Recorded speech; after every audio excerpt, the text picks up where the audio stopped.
I've checked the lock on my house 17 times in the last 3 minutes. I know it's locked. I saw myself lock it. But what if I only thought I locked it? What if a leopard seal breaks in and steals all my fish? What if he invites other seals? What if they throw a party and trash the place? So I waddle back. Check it again. Locked. Obviously locked. Has been locked this entire time. But here's the thing about my brain. It's like a broken jukebox that only plays one song. And that song is, everything will go horrifically wrong unless you check that lock again. I'm standing here, flipper on the lock for the 18th time, and my friend Gerald slides past. Dude, he says, "You good?" No, Gerald, no, I'm not good. I'm a penguin with obsessive-compulsive disorder, and my brain is currently convinced that if I don't tap this lock exactly 4 times with my left flipper, then my right flipper, then my beak, the entire Antarctic ice shelf will collapse and it'll somehow be my fault. Welcome to my life. Now, you might be thinking, just stop checking the lock, genius. And trust me, I've tried. But here's what happens when I don't check. The thoughts start small. A tiny whisper, "Did you lock it?" Then they get louder.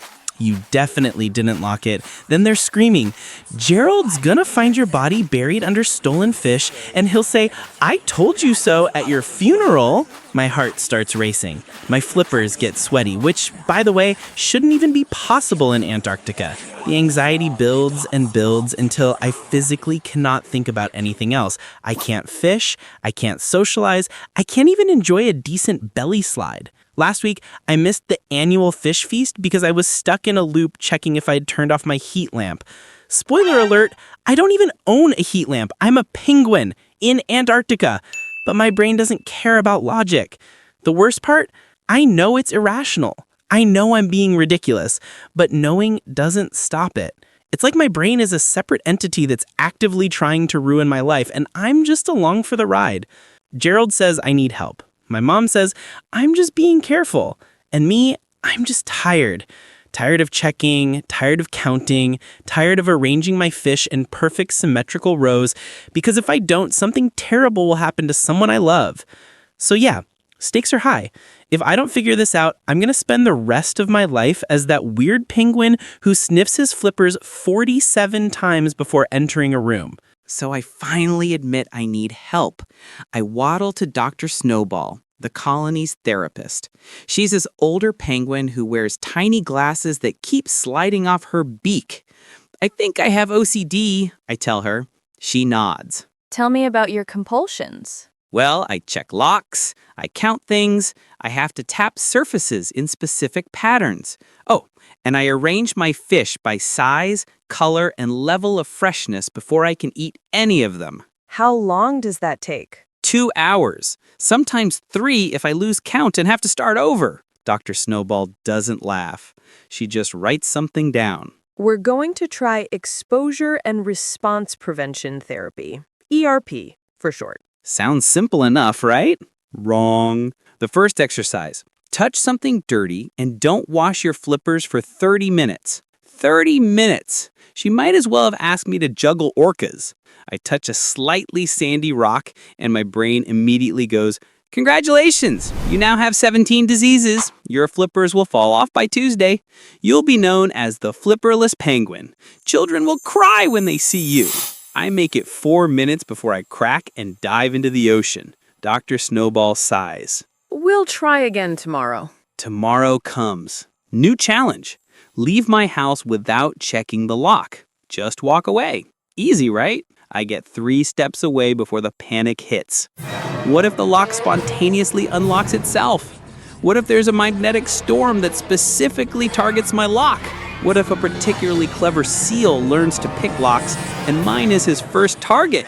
I turn back. Dr. Snowball is watching from a distance, shaking her head. "This is harder than learning to fly, and I'm a penguin. We literally cannot fly." Week 3 of therapy. I'm exhausted. I've failed every exercise. My brain is still a tyrannical dictator, and I'm its suffering citizen. Then Dr. Snowball says something that changes everything. Your OCD isn't trying to protect you. It's a liar. I blink. What? Every time you give in to a compulsion, you're teaching your brain that the anxiety was justified. You're reinforcing the lie. The lock isn't going to spontaneously unlock. The ice shelf isn't going to collapse. Your flippers aren't going to fall off. But it feels real, I say. Of course it does. That's what makes OCD so cruel. It hijacks your brain's alarm system. But feelings aren't facts. She waddles closer. Here's what we're going to do.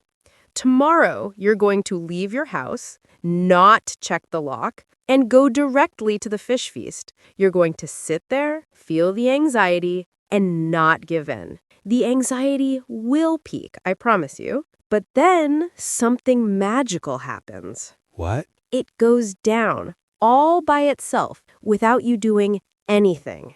I don't believe her, but I'm desperate enough to try. The next day arrives. It's fish feast day. I walk to my door. My flipper reaches for the lock automatically. No, stop. I pull my flipper back. My heart is already pounding. The thoughts start screaming, check it now. Something terrible will happen. I take a breath, close my eyes, and waddle away. The anxiety is a tidal wave. It's crushing me. I can barely breathe. Every instinct is screaming to turn back, but I keep waddling. 5 minutes pass. The anxiety is at a 10 out of 10. I'm sweating in Antarctica again. This is it. This is how I die from not checking a lock. 10 minutes. Still terrible, but I'm still alive. The ice shelf hasn't collapsed. 15 minutes. Something weird happens. The anxiety drops to a 9, then an 8. 20 minutes. I'm at the fish feast. Gerald sees me. You made it! The anxiety is now a 6. Still there, but manageable. My brain is confused. Wait, nothing bad happened? But I promised something bad would happen. Dr. Snowball was right. The anxiety peaked and came down, all by itself. I didn't check the lock, and the world didn't end. So here's the thing about OCD. It doesn't just disappear. I wish I could tell you I'm cured, that I never have intrusive thoughts anymore, that my brain is suddenly normal, but that would be a lie. Some days are still hard. Last Tuesday, I spent 20 minutes arranging fish. Yesterday, I checked my lock twice. But here's the difference. Twice isn't 17 times. 20 minutes isn't 3 hours. I'm getting better. I learned that recovery isn't about making the thoughts go away. It's about changing how I respond to them. When my brain says, chuck the lock or everyone dies, I now say, thanks for sharing, brain. But no. Then I waddle away, even though it's uncomfortable. Dr. Snowball calls it sitting with the discomfort. I call it being brave enough to feel like garbage for 20 minutes so I don't feel like garbage for my entire life. Gerald asked me the other day if I'm okay now. I told him the truth. I'm a penguin with OCD, and some days that's really hard. But I'm also a penguin who went to therapy, who learned tools to fight back, who showed up to Fish Feast even when my brain was screaming at me not to. I'm still a good penguin, even with the OCD. Maybe especially with it, because I work twice as hard just to do normal penguin things. So if your brain is also a lying tyrant that makes you check things 17 times or wash your flippers until they're raw or count every single fish in the ocean, listen up. You're not broken. You're not weird. You're not alone. And you're definitely still a good penguin. Now, if you'll excuse me, I need to go not check my lock. It's harder than it sounds. What about you? Does your brain lie to you sometimes too?